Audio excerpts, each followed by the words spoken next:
हरे हरे।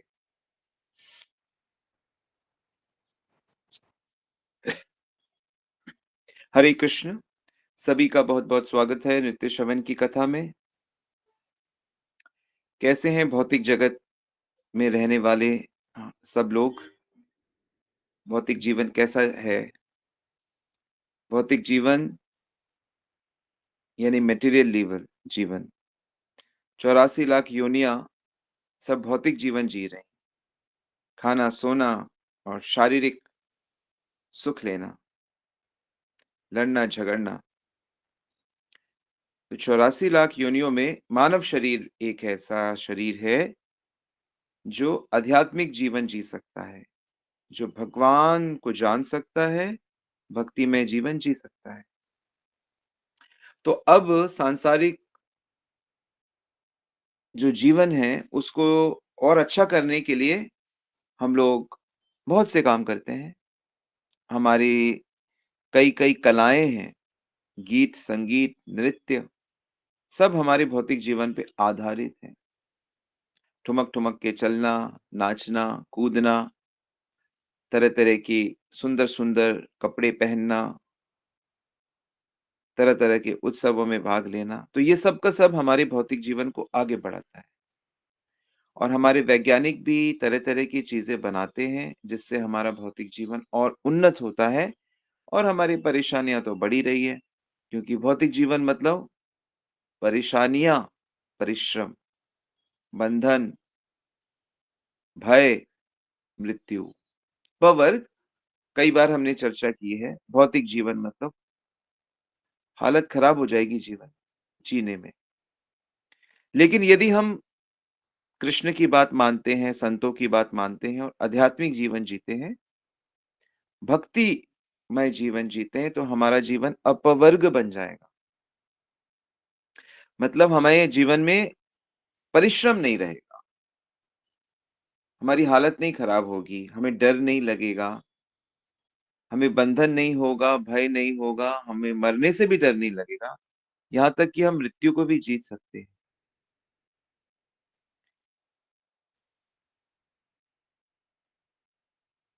मृत्यु को जीतने का मतलब होता है कि मृत्यु के भय को जीतना और आध्यात्मिक जगत में जाने लायक बनना।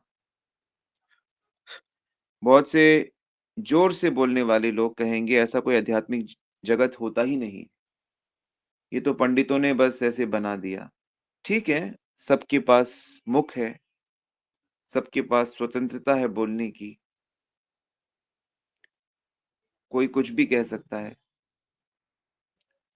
लेकिन हम श्री कृष्ण को मानते हैं, हम प्रभुपाद को मानते हैं, हम रूप सनातन गोस्वामी को मानते हैं, चैतन्य महाप्रभु को मानते हैं, हम ब्रह्मा जी को मानते हैं। तो ब्रह्मा जी तो आध्यात्मिक जगत के विषय में बहुत कुछ बताते हैं। गोलोक नाम्नि निज धाम्नि तले च तस्या देवी महेश हरिधाम सुतेषु तेषु। कि भगवान की तो बहुत सारे धाम होते हैं, वैकुंठ धाम, श्वेतदीप धाम, अनेक-अनेक धाम होते हैं।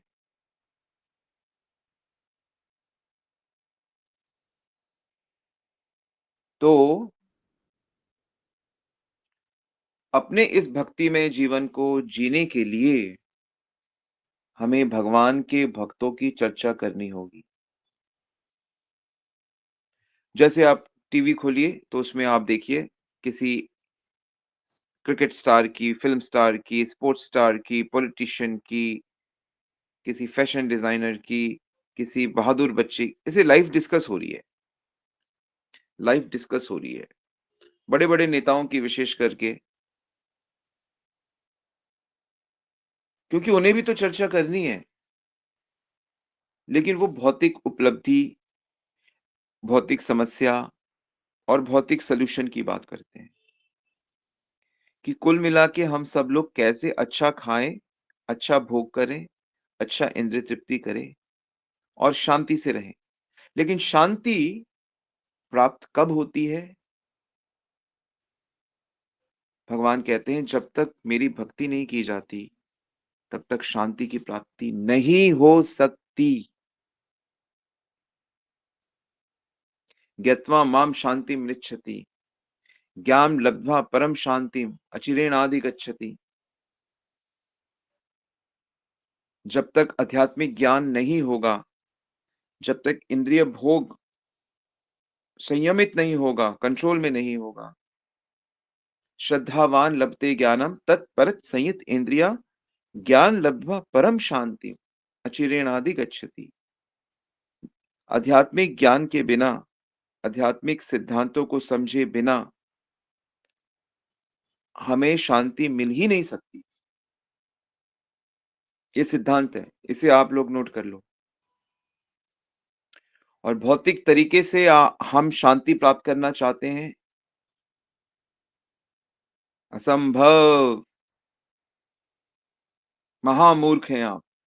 हम अभी तक यही मूर्खता करते आए हैं कि अनेक बार हमें मानव जन्म मिला, संत मिले, लेकिन हमने उनकी बात नहीं मानी और आध्यात्मिक तरीके को गंभीरता से नहीं लिया और अभी भी नहीं कर रहे। तो प्लीज अभी आध्यात्मिक रास्ते पे अच्छे से आ जाइए। तो आध्यात्मिक रास्ते में हमें भक्तों की चर्चा करनी होती है, भक्तों के चरित्र को जानना होता है, भगवान के साथ-साथ भक्तों का भी। तो ऐसे ही मैं आज आपको एक भक्त के विषय में बताता हूँ जिनका नाम था चोखा मेला। नाम थोड़ा-सा अजीब है, चोखा मेला। बात पुरानी है, लगभग 400-500 साल पहले की। महार जाति बड़ी नीची जाति मानी जाती है। महाराष्ट्र में बड़ा ही नीचा। तो ये जैसे बी आर अम्बेडकर थे ना, अम्बेडकर जी, तो ये इनको फॉलो करते हैं लोग। फिर धीरे-धीरे इस जाति के लोग बाद में तो काफ़ी बुद्ध बन गए, बुद्धिस्ट को इन्होंने अपनाया।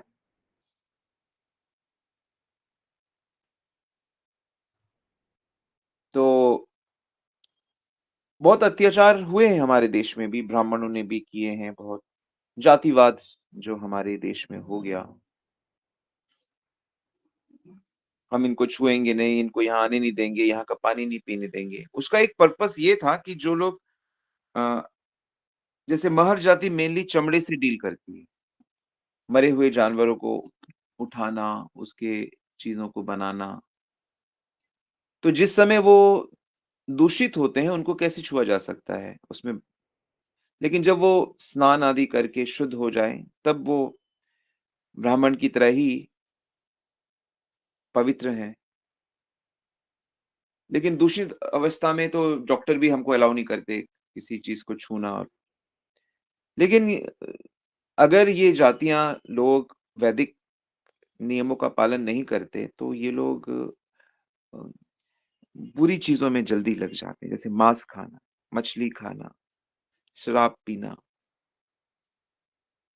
कई-कई स्त्रियों के साथ सोना, अवैध संबंध। ये लोग इन लोगों के नीची जाति के जो लोग होते हैं, जो लोग अधिक संस्कारी नहीं होते, तो उन देखा जाता है कि ऐसा पालन नहीं करते। आजकल तो सब जातियों में सभी लोग इसका नियमों को तोड़ते हैं। इसीलिए कहा गया है कि कलयुग में सब शूद्र हैं, क्योंकि वो कोई नियम कानून नहीं मानते।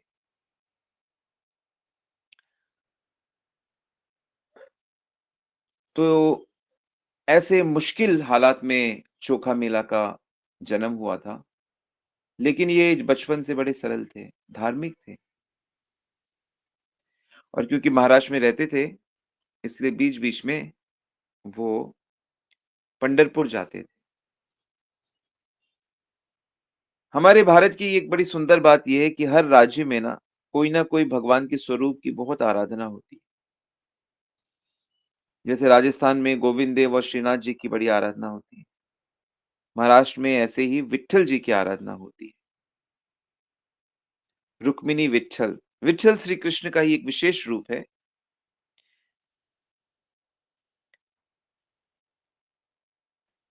ऐसे ही कर्नाटक में उडुपी कृष्ण की बड़ी आराधना होती है। आंध्रा में नृसिंहदेव और बालाजी, तिरुपति बालाजी। तो ऐसे अलग-अलग स्टेट में, जैसे उड़ीसा में जगन्नाथ जी की आराधना होती है। बंगाल में महाप्रभु चैतन्य महाप्रभु की आराधना विशेष रूप से होती है। और यूपी में तो अपना राजधानी है भक्ति के मामले में, राम और कृष्ण। और ऐसे ही उड़ीसा, आंध्रा के जो बॉर्डर में कच्छप अवतार की बड़ी आराधना होती है। वो कूर्मा क्षेत्र कहा जाता है। तो विट्ठल जी की आराधना महाराष्ट्र में होती है बहुत। और पंढरपुर नाम का स्थान है। तो अक्सर बीच-बीच में ये पंढरपुर जाया करते थे। तो देखो, अपनी घर गृहस्थी से बीच-बीच में धाम में जाना चाहिए। ये भक्ति है।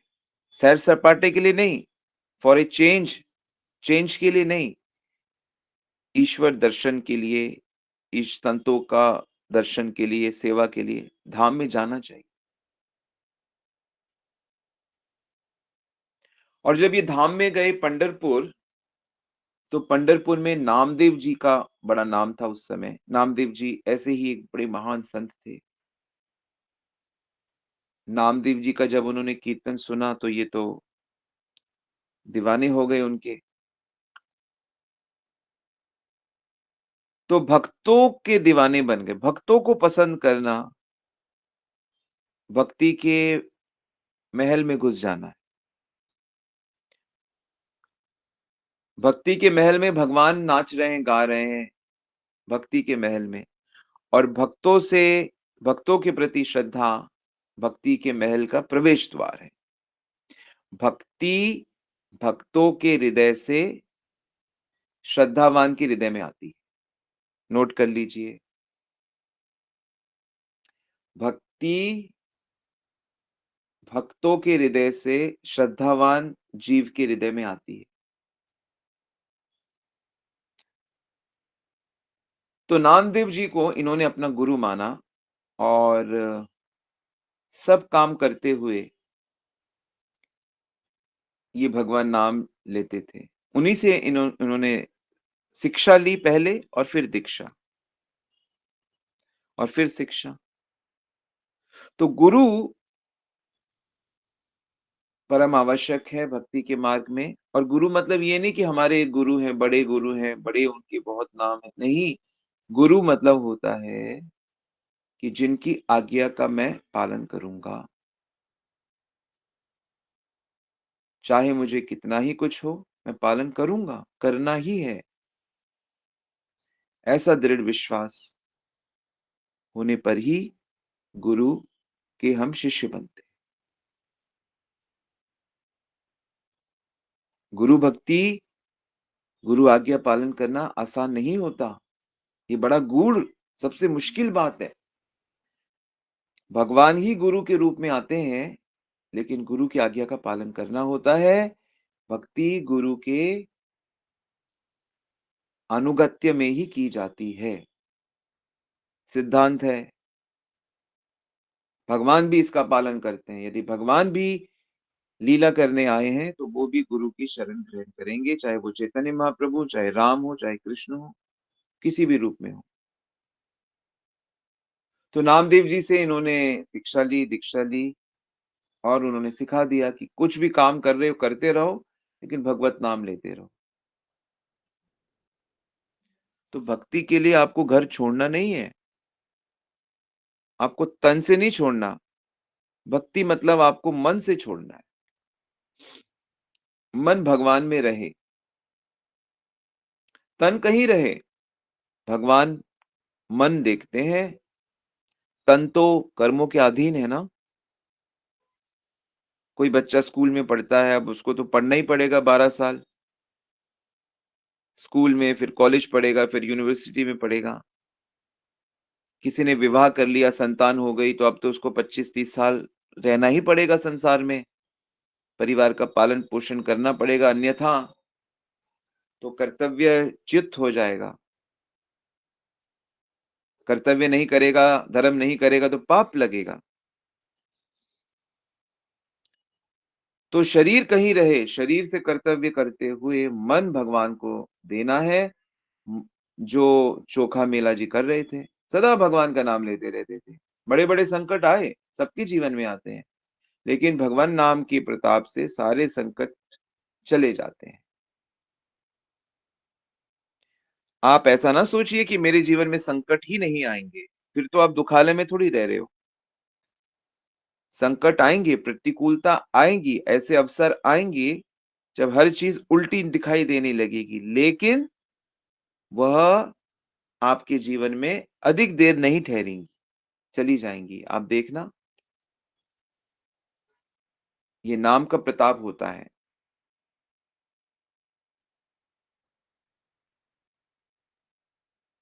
तो ये जो थे, भगवान के जो भक्त थे, उनकी जो धूली होती है ना, उसमें लौटते रहते थे। चोखा मेला जी, जैसे भक्त लोग चलते रहते हैं, तो कहीं देखा कि अरे! ये स्थान से भक्त लोग जा रहे हैं, बस उसी भूमि पे लौटने लगते हैं। तो हमारे भक्ति के मार्ग में चरण च जो भगवान की और भक्तों की चरण धूलि है, बड़ा महत्व है, रज का बड़ा महत्व बताया गया है। वृंदावन में तो कितने साधु आप देखोगे कि पूरे शरीर में और अपने चेहरे तक में पूरा ब्रज रज मल के रखते हैं, कि इसके प्रभाव से हमारा हृदय शुद्ध हो जाए। क्या शुद्धि? अरे यही शुद्धि कि जीव भोग करना चाहता है। स्त्री स्त्री है तो पुरुष संग चाहती है, पुरुष लोग स्त्री संग चाहते हैं, आराम चाहते हैं, बढ़िया-बढ़िया खाना चाहते हैं, सोना चाहते हैं। यही मान-सम्मान, यही तो है, यही तो बीमारी है, यही तो मन की दौड़ है। तो इनका एक क्वालिटी क्या था, ये चरणों की भक्तों की चरण चरण धूल को बहुत महत्व देते थे और इसी कारण इनकी भगवान में अनन्य भक्ति हो गई। एक बार क्या हुआ कि भगवान ने कुछ इनको ऐसा इंस्पायर किया, इनको मंदिर में जाना अलाउड नहीं था। बड़े जाति के जो ब्राह्मण होते हैं, वो अलाउ नहीं करते कुछ-कुछ जातियों को उस समय, जैसा समाज व्यवस्था थी, जैसे हमारे रूप सनातन गोस्वामी भी क्योंकि मुसलमान राजा के यहाँ मंत्री थे, तो उनको भी जगन्नाथ मंदिर में नहीं जाने देते थे। यवन लोग मंदिर नहीं जा सकते। हरिदास ठाकुर परम भक्त होते हुए भी वो मंदिर में नहीं जाते थे। और चैतन्य महाप्रभु ने भी कभी इस बात पे जोर नहीं डाला कि नहीं मंदिर में जाना है, ये तो भगवान थे, वो तो कर सकते थे सब कुछ। लेकिन महाप्रभु भी ये शिक्षा हमको दे रहे हैं कि इन बाहरी चीज़ों की परवाह मत करो। भगवान हृदय में रहते हैं और भक्ति करके हृदय में ही उनकी उपलब्धि कर लो। सामाजिक व्यवस्था में कई बार हर चीज़ अनुकूल होगी और कई बार प्रतिकूल होगी। कई बार आप धाम नहीं जा पाओगे। आपका बड़ा मन होगा कि चलो वृंदावन चलते हैं, मायापुर धाम चलते हैं, पुरी धाम चलते हैं। आप कर्मों के अनुसार आप शायद नहीं जा सकते और जाएँगे भी तो हो सकता है आप मंदिर ना जा सको। हमारे साथ एक माताजी गई थी तो बेचारी को चोट लग गई और ऐसी चोट लग गई कि बेचारी हिल ही नहीं पा रही, तो ठीक से मंदिर भी नहीं क जा पा रही थी। तो कई बार कोई कर्म ऐसा आ जाता है, पर उससे हमें घबराना नहीं चाहिए। मन तो जा सकता है, बुद्धि तो जा सकती है, तो ये सब चीज़ें समझनी चाहिए और ये सब सिद्धांत हमारे हमारे अंदर होने चाहिए। इन बिना इन सिद्धांतों के आप भक्ति नहीं कर पाओगे। बिना इन सिद्धांतों के आप धर्म करोगे, आपकी भक्ति धर्म वाली हो जाएगी। तो एक बार ये मंदिर के भीतर पहुँच गए और पहुँचने पे क्या किया, भगवान ने क्या किया, भगवान ने अपना कीमती हार इनको पहना दिया।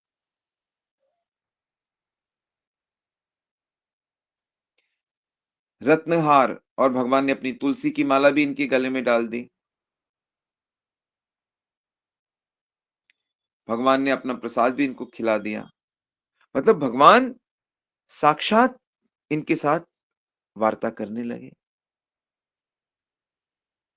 देखिए यदि मन 100% भगवान में लग जाता है ना, तो भगवान की मूर्ति मूर्ति नहीं रहती फिर।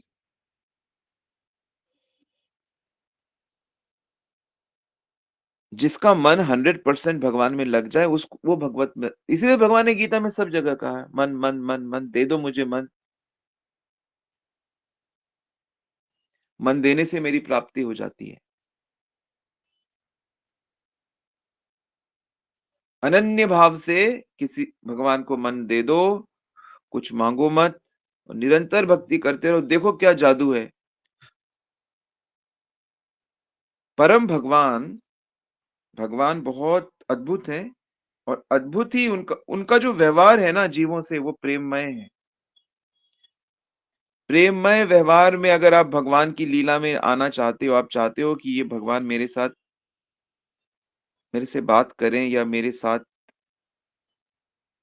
तो भक्ति करनी पड़ेगी। जैसे लोग बड़े-बड़े फ़िल्म स्टार जैसे शाहरुख खान या अमिताभ बच्चन से को देखना चाहते हैं, मिलना चाहते हैं, उनके साथ फ़ोटो खिंचाते हैं।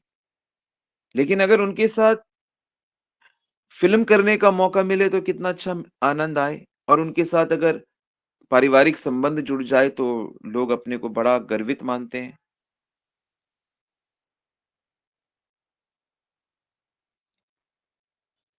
बड़े लोगों के साथ लोग जुड़ना चाहते हैं, महान लोगों के साथ, फ़ेमस लोगों के साथ लोग जुड़ना चाहते हैं।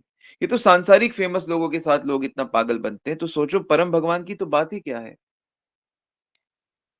श्री कृष्ण एक ऐसी पर्सनैलिटी है, वो नित्य वस्तु हैं, नित्य तत्व हैं। उनका संग नित्य संग होता है, उनसे प्रेम नित्य हो जाता है, उनसे मिलने से नित्य आनंद हो जाता है, फिर दुःख का मुँह देखना नहीं पड़ता। उनसे मिलना मतलब अमर हो गया। तो भक्ति नहीं करने वाले अमरता का मौका खो रहे हैं, और भक्ति करने वाले अमर होने वाले, अमृत पी रहे हैं। अमृत है हरि नाम जगत में, इसे छोड़ विषय रस पीना क्या, हरि नाम नहीं तो जीना क्या। भगवान का नाम, भगवान अमृत, अमृत का मतलब कि हम जन्म मरण पार कर जाएंगे। ये कुंभ मेले में लोग इतना क्यों जा रहे हैं? अमृत स्नान करने के लिए, कि भाई हम भी अमर हो जाएं, मोक्ष मिले हमें। और यह मोक्ष इतना सरल है, मतलब मोक्ष से भी ज्यादा। मोक्ष में भी भगवान के दर्शन थोड़ी हैं, भगवान से बात करना थोड़ी है, लीन हो जाना है। और मोक्ष से भी कोटि गुना सुख भगवान के दर्शन, भगवान की से वार्ता, भगवान के फैमिली का हिस्सा बन जाना, नहीं? तो भगवान ने क्या किया? इनको ये कर दिया, पहना दिया, खिला-पिला, ओह! ये तो दिव्य। और पुजारी को पता लग गया कोई अंदर आया है, और कहा कि ये महीर अंदर आया कैसे? और भगवान का हार चुरा लिया इसने। क्योंकि उन्होंने उनको क्या पता कि भाई भगवान ने क्या किया है। वही साधारण सच्ची बात है, कोई भी जाए भगवान के दरबार से रात को निकले और उसके गले में भगवान का सोने का हार हो, तो लोग क्या सोचेंगे कि भगवान ने पहना दिया। कोई भी हो, तो उसकी तो पिटाई होगी। पिटाई हुई, देखो भगवान की साक्षात दर्शन करके आ रहे हैं और उनकी पिटाई हो रही है। वो कह नहीं सकता भगवान ये क्या? यही तो है सारा खेल। उनका हार ले लिया गया, धक्के मार के बाहर निकाल दिया गया।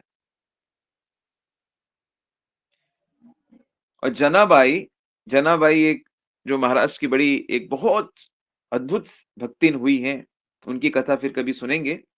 तो वो अपने कविता में लिखती है, चोखा मेला की ऐसी करनी कि भगवान भी उसके ऋणी हो गए। जाति से तो वैसे ही इतने नीचे थे, लेकिन पक्की भक्ति में लीन थे। लोग कहते हैं कि भगवान को इसने भ्रष्ट कर दिया, मतलब मंदिर में घुस गए थे ना, तो ये सुनकर जनाबाई हँसने लगती है। वास्तव में यही भक्तों के राजा हैं, भक्तों में यही राजा हैं चोखा में, कि भगवान को भी अपनी भक्ति के जाल में फँसा लिया।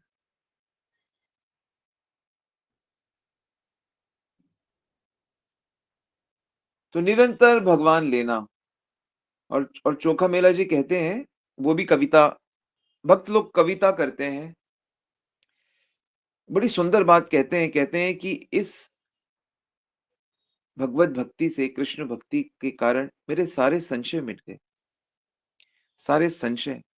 क्योंकि ऐसी जाति में जन्म लेने से जीव को संशय रहेगा कि मैं क्यों?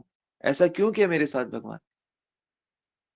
सब लोग कंप्लेन करते रहते हैं, भगवान आपने ऐसा क्यों किया? ऐसा बुरा जन्म क्यों किया? ऐसा बीमारियाँ दी, ये दिया, वो सब कंप्लेन। भौतिक जगत मतलब कंप्लेन। भक्ति मतलब नो कंप्लेन। भक्त मतलब no complain. Everything is okay. यही विश्वास है उस प्रभु पे।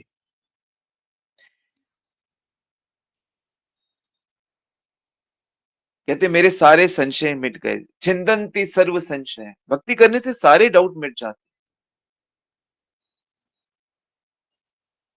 और इसी देह से मुझे भगवान की प्राप्ति हो गई। इनकी पत्नी सोयराबाई और इनकी बहन निर्मला बाई भी बहुत अच्छी भक्त थी। कहते हैं कि इनकी पत्नी का जब बच्चा हो रहा था तो भगवान ने रूप बदलकर मदद करी प्रसूति में।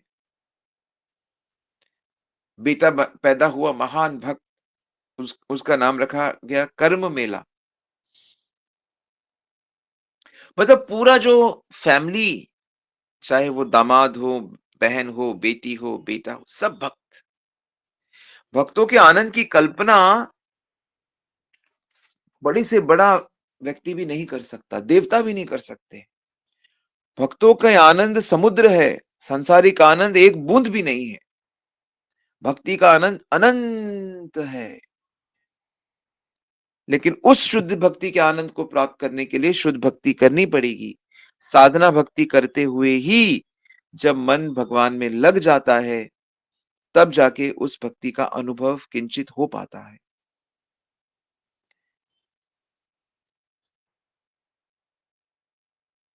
गाँव में बड़ी दीवार बन रही थी, कोई बहुत बड़ी दीवार बन रही थी, ये लोग सब काम कर रहे थे, दीवार गिर गई। कई लोगों की मृत्यु हो गई, उसमें एक चोखा मेला भी।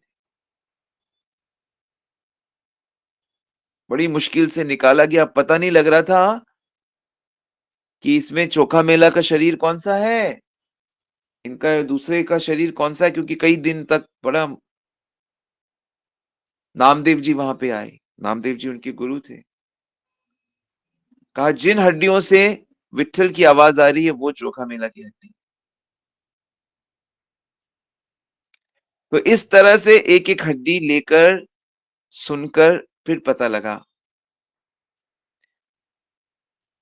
और और नामदेव जी ने फिर उनकी समाधि, उन अस्थियों की समाधि पंढरपुर के विट्ठल मंदिर के मेन गेट के सामने बना दी। आज भी दर्शन होते हैं।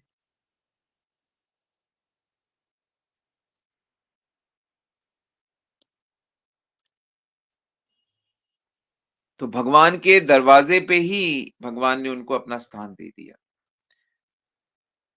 अब तो ख़ैर भगवत धाम में ऐसे सब महान भक्त हैं परेशानियों के साथ, तो इतनी परेशानियों में भी जब ऐसे काम करने वाले कि जानवरों को उठा रहे हैं, उससे बना रहे हैं, जूता बना रहे हैं, काम कर रहे हैं। कोई सुख सुविधा नहीं जीवन में और वो भगवत प्राप्ति कर ले रहे हैं, तो हम आप क्यों पीछे रहें? हम आप क्यों नहीं कर सकते? क्या हमारे पास तो कितनी सुविधा है। क्यों हम अपने मन को भौतिक सुख की तलाश में क्यों जाना? है ही नहीं। तो इस बात को पकड़ लो अपनी चेतना में। तो प्रार्थना करो ऐसे भक्त से कि प्रभु आपने भगवत प्राप्ति करी, हम पे भी कृपा करो। और संत से कृपा माँगना, चाहे कोई संत हो, कभी का हो, प्रार्थना करो। जभी भी किसी संत की कथा सुनो, उनसे प्रार्थना कर दो उसी समय कि हे चोखा मेला जी, आप हम पे कृपा करो कि आपकी भक्ति का कुछ धूल, कुछ रज, कुछ अंश हमें भी प्राप्त हो। हम भी आपकी तरह घबराएँ ना और कृष्ण के अनन्य भक्त बने। तो सुनने का यह यह रीति है। और एक बात मैं आपको बता दूँ, अगर कोई सच्ची प्रार्थना करेगा, तो कृपा अवश्य होगी। प्रार्थनाएँ खाली नहीं जाती, प्रार्थनाएँ अवश्य पूरी होती हैं और वो भी आध्यात्मिक प्रार्थनाएँ तो अवश्य पूरी होती हैं। जिन चीज़ों से हमारा भला होता है, सबका भला होता है, वो प्रार्थनाएँ तो अवश्य भगवान पूरी करते हैं और भगवान पूरी ना भी करें तो संत पूरी कर देंगे। संत भगवान में भेद कहाँ? भक्त गुरु तो भगवान के ही कृपा होते हैं, रूप होते हैं, सिद्धांत है। इसको पकड़ लो, समझ लो। हरे कृष्ण। श्रील प्रभुपाद की जय, श्री गुरु महाराज की जय, आप सब भक्तवृंद की जय।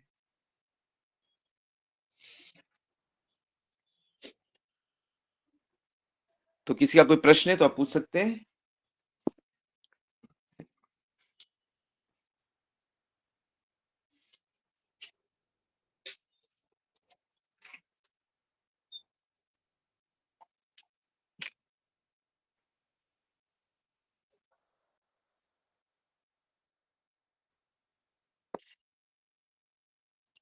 यस, आशा करता हूँ आपको ये कथा बहुत अच्छी लगी होगी। भाई मुझे तो बहुत रोमांच हो रहा है कथा सुनकर, पढ़कर। और मेरा तो भाग्य है मैं अगले हफ्ते ही पंढरपुर जा रहा हूँ, तो दर्शन करूँगा छोकामल जी की समाधि के और विट्ठल जी के। पंढरपुर पूना के पास में है, महाराष्ट्र में, पूना के 50 किलोमीटर, 60 किलोमीटर दूर। चंद्रभागा नदी के किनारे वहाँ लोकनाथ महाराज ने इस्कॉन का बहुत सुंदर मंदिर बनाया है। चंद्रभागा नदी के अंदर बहुत सुंदर फार्म जैसा मंदिर है हम, और इस्कॉन का मंदिर है और वहाँ विट्ठल जी का मंदिर है। कभी यात्रा भी करेंगे हम लोग आगे चलकर।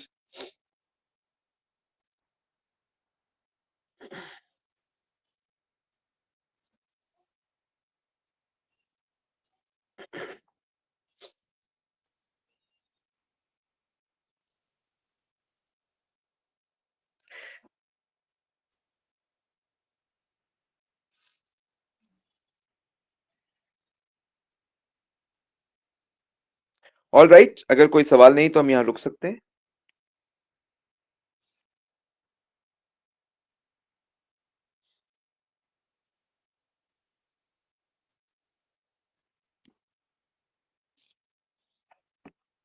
वाञ्छाकल्पितरुभ्यश्च कृपा सिन्धुभ्य एव च पतितानां पावनेभ्यो वैष्णवेभ्यो नमो नमः।